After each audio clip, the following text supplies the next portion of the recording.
Last എക്സാമാണ്. So ഞാൻ കുറച്ച് സങ്കടത്തിലാണ്.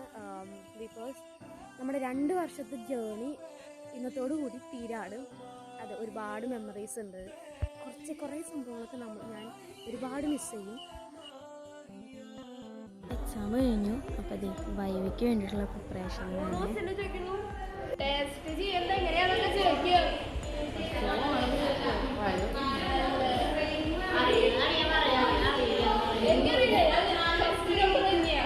നമ്മുടെ ക്ലാസ് കഴിയില്ലേ? മിസ് ചെയ്യില്ലേ?